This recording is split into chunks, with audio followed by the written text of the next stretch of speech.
Olá a todos, sejam muito bem-vindos a mais um vídeo do canal. Hoje trago-vos um tema pelo qual sou muito apaixonada e que é a liderança no feminino. Vou então desmistificar alguns dos sentimentos e das questões com que muitas vezes nos debatemos enquanto mulheres e nos estamos a candidatar a um processo de recrutamento ou estamos a tentar mudar de profissão. Claro que este tipo de sentimentos não são exclusivos do sexo feminino, contudo, muitas vezes nós estamos mais predispostas a ter dúvidas sobre as nossas competências, sobre o nosso conhecimento e muitas vezes não nos candidatamos a um emprego simplesmente não porque não temos as competências necessárias, mas simplesmente porque não temos a confiança em nós próprias de que vamos conseguir aquele emprego. É sobre isso mesmo que eu hoje quero falar, uma vez que ao longo da minha carreira passei por muitas experiências diferentes, trabalhei praticamente sempre, em ambientes predominantemente masculinos, em que muitas vezes eu era também a pessoa mais jovem da equipa e como tal, como devem calcular, tenho muitas situações que posso partilhar convosco, também alguns conselhos que me ajudaram bastante a mim com o desenvolvimento da minha carreira e espero que vos ajudem a vocês também. É por isso que no vídeo de hoje quero falar sobre motivação, coragem e sobre como nos candidatarmos como homem. Não gosto muito desta expressão, contudo vocês percebem a ideia, simplesmente pelo facto de que eu acredito que nós temos em nós próprias todas as ferramentas, competências e coragem suficiente para nos candidatarmos de uma forma feminina e que reflete a nossa personalidade. Contudo, vocês percebem quando eu digo candidatarmos como homem simplesmente porque há alguns obstáculos que nós muitas vezes deixamos que surjam no nosso caminho como barreiras e em vez de os ultrapassarmos, simplesmente deixamos passar oportunidades e é sobre isso mesmo que eu quero dizer. Não sei quem precisa de ouvir isso, mas vocês estão prontas para se candidatarem.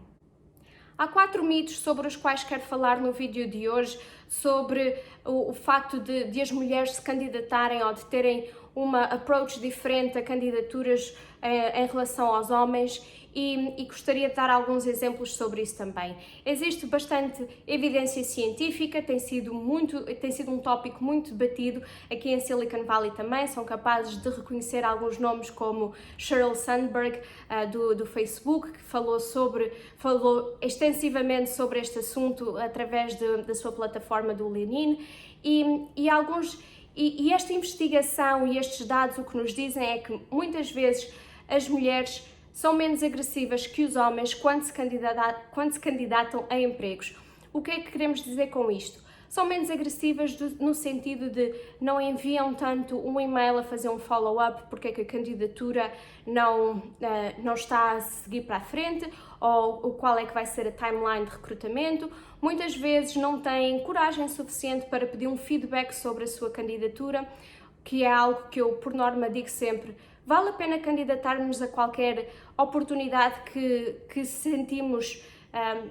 que pode ser relevante para nós ou que gostaríamos de ter, contudo, um não está sempre garantido e, como tal, vale a pena arriscar. Se não conseguirmos o nosso objetivo, que é o de conseguir aquele emprego ou aquela determinada posição, pelo menos uma coisa fantástica que eu adoro receber de toda a gente é feedback. Acho que feedback é extremamente importante porque sem percebermos como é que podemos melhorar e como é que as pessoas nos veem, não há desenvolvimento e não há crescimento. Por isso é algo que aconselho é que peçam sempre feedback após qualquer entrevista. Não tenham medo de serem julgadas ou de serem consideradas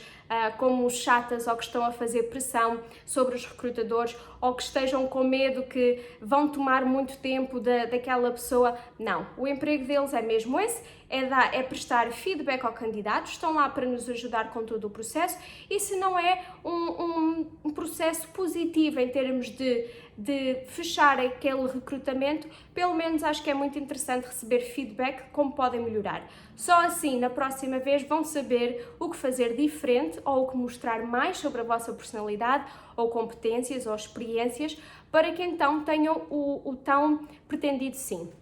Foi algo que eu sempre fiz. especialmente quando vim para Silicon Valley, uma vez que a forma de entrevista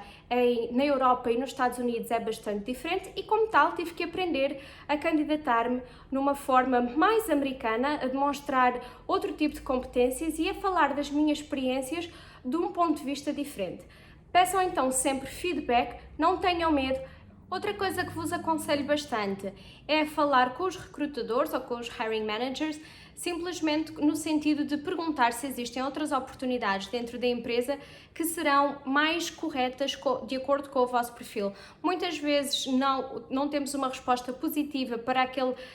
emprego ou para aquela vaga à qual nos estamos a candidatar, mas os recrutadores têm uma visão muito mais abrangente do que são os cargos para os quais a empresa está a recrutar e podem vos ajudar nesse sentido de encontrar o cargo ou a posição que é um fit mais correto de acordo com o vosso perfil e de acordo com o que são as vossas competências. Assim, não tenham medo de perguntar e não tenham medo de falar com estas pessoas, porque estão lá mesmo para que a vossa experiência seja positiva. Outro facto que acontece é que as mulheres só se candidatam quando têm, por norma, 100% de todos os itens que são pedidos na descrição do cargo, em vez de se candidatarem a cargos simplesmente porque ou gostariam de ter aquele emprego ou porque admiram a empresa. Isto é algo que os homens, por natureza, não fazem tanto e há investigação científica e há estatísticas que o demonstram e como tal, acho que devem ter mais coragem, acreditar em vocês mesmas e tentar. Como eu costumo dizer, o não está sempre garantido e é isso que vos dá aquele feedback e aquela coragem extra para numa próxima vez fazer melhor. Simplesmente, outra coisa que as empresas hoje em dia fazem é não recrutam só para as competências que vêm na descrição do emprego. Recrutam muitas vezes de acordo com esta pessoa vai ser capaz de resolver problemas, como é que vão navegar a ambiguidade, uma vez que o mundo tecnológico está em constante mudança. Especialmente em Silicon Valley, são alguns das competências que muitas vezes as empresas procuram ainda mais do que simplesmente só as competências técnico-científicas que são requeridas para aquele emprego. As empresas têm então a tendência para recrutar pessoas que têm capacidade de resolver problemas e que têm a capacidade de aprender rapidamente e de serem flexíveis o suficiente para dar resposta a situações e a desafios que as empresas possam ter. Aconselho-vos a demonstrar então este tipo de competências na vossa candidatura, uma vez que aumentam as vossas chances de serem bem-sucedidos. Eu fiz um vídeo sobre como passar os primeiros filtros de recrutamento e vou deixar o link aqui em baixo na descrição para que possam ver. Simplesmente porque uma vez em que passam essa primeira barreira inicial e estão em frente a um recrutador ou a um hiring manager, acaba por ser mais fácil de demonstrar este tipo de competências que às vezes são mais difíceis de transcrever para um CV e para a vossa experiência. Assim, não tenham qualquer tipo de preconceito em termos de quais é que se têm todas as características que são pedidas naquele cargo ou não e simplesmente tentem. O não está sempre garantido. Outro facto é que as mulheres muitas vezes candidatam-se a empregos, passam por todas as fases de recrutamento e enquanto passam através deste processo, sentem muitas vezes que são impostoras, ou seja, sofrem mais fortemente de imposter syndrome ou síndrome do impostor. Não tenho a certeza se é assim que se denomina este conceito em português, mas vocês entendem a ideia. Uma vez que muitas vezes até pensam, ok, já fiz o meu currículo, já tenho as minhas experiências, vou-me candidatar e depois quando conseguem o emprego ficam com um momento de indecisão em que não têm a certeza se foram a pessoa escolhida se for a pessoa certa que foi escolhida para o cargo, se a qualquer momento alguém vai descobrir que não tem as competências todas a 100% que estavam pedidas na job description e como tal sentem toda uma frustração e uma ansiedade muito grande que não faz nada bem à saúde e, na verdade, só vai tirar a vossa atenção e o vosso foco para o emprego ou para a vaga que vos foi oferecida. Se foram vocês a pessoa escolhida para aquele cargo, significa que são a pessoa correta para aquele tipo de posição. Os recrutadores e os hiring managers são pessoas, por norma, extremamente experientes e têm uma noção muito clara do tipo de perfil que querem para o cargo e, como tal, se vos escolheram vocês, são vocês que têm as competências necessárias para serem bem-sucedidas naquele cargo. Não pensem duas vezes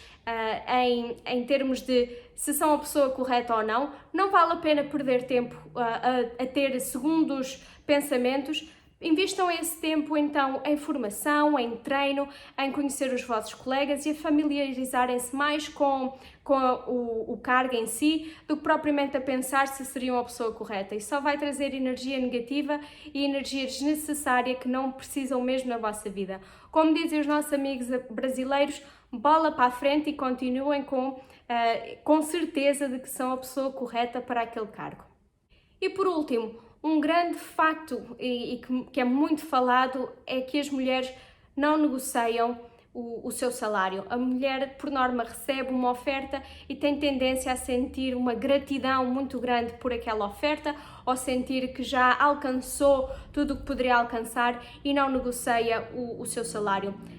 Pessoalmente, eu penso que não negociar o salário é deixar dinheiro na mesa, simplesmente porque eu gosto de encarar uma primeira oferta como uma oferta inicial e a partir daí partimos para um ponto de discussão. Eu sempre negociei o meu salário em todos os cargos que tive na Holanda e aqui nos Estados Unidos e, como tal, sempre consegui algo mais que foi benéfico em meu favor. Simplesmente porque às vezes as empresas até têm escalões ou têm padrões definidos em termos de salário, mas há sempre benefícios extra que podemos negociar e que não custam tanto à empresa e que até podem ser bastante importantes para nós, como por exemplo um subsídio de transporte, de alimentação, mais dias de férias, um horário flexível, trabalho remoto, telemóvel e computador da empresa, todo esse tipo de coisas. Aconselho-vos então a pensarem sempre numa contraproposta e numa lista de coisas que são importantes para vocês e que podem negociar se o salário estiver completamente fora de questão para a negociação. Assim, digo-vos que não aceitem de forma rápida a primeira oferta, digam sempre que vão pensar sobre o assunto e tenham uma contraproposta para apresentar então ao recrutador que tenha uma lista de coisas que sejam benéficas para vocês. Um exemplo, no meu último emprego renegociei a minha oferta 4 vezes, a primeira oferta que recebi já era acima daquilo que eu tinha em termos de expectativa, mas pensei, se é acima da minha expectativa e é a primeira oferta, há margem para negociação. Façam uma pesquisa muito detalhada sobre o processo de recrutamento e negociação e ofertas na empresa a que se estão a candidatar, leiam fóruns que tenham experiências de antigos empregados daquela empresa e tentem procurar quais são os escalões salariais para que vocês possam tentar negociar o mais próximo do topo do vosso escalão possível e tenham então uma oferta que seja bem sucedida e que vos deixe com um sorriso na cara e prontos para abraçar esta nova experiência. Se gostaram deste vídeo, peço que deixem então um like e se têm dicas, comentários, sugestões, deixem um comentário no vídeo, é um tópico que eu amo de paixão e adoraria continuar este tipo de conversas com vocês. Se ainda não subscreveram, não se esqueçam de subscrever e vemo-nos no próximo vídeo. Adeus!